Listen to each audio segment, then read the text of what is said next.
Со почетокот на летото и високите температури излегуваат и змиите, па затоа граѓаните треба да внимаваат во зависност од тоа каде се движат. Она што треба да го знаете е дека една змија напаѓа кога се чувствува загрозено. Ако ја допрете погрешка или се случи нешто, таа ќе се брани и први симптоми на загризот се вртоглавици, мачни на повраќање оток.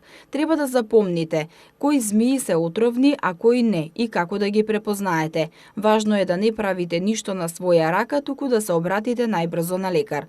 Од Скопската зоолошка градина за прва Скопска информираат дека во последните неколку години се повеќе луѓето навлегуваат во природните средини на змиите и им ги земаат нивните живеалишта. На сметка на тоа, се повеќе се градат куќи во околината на Скопје и на планините, каде што претходно змиите живееле без толкаво присуство на луѓе.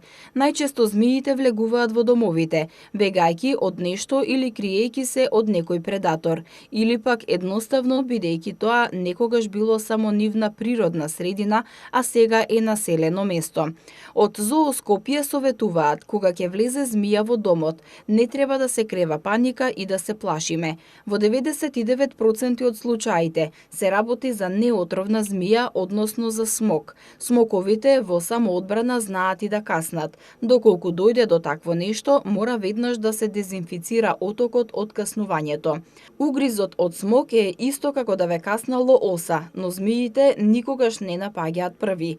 Кога ќе видите змија во домот, потребно е да стоите на дистанца и да ги отворите сите врати или прозори, од каде што може да излезе. Трпеливо да причекате да си отиде, а доколку ви е страв, најубаво е да повикате стручно лице кое ќе помогне да се извади змијата побрзо.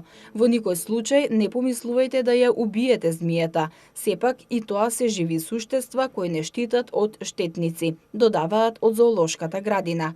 Доколку не се плашите, од зоолошка велат змијата да ја однесете во планина и да не ја убивате, а доколку ви е страв, повикајте ги стручните лица тие да го сторат тоа.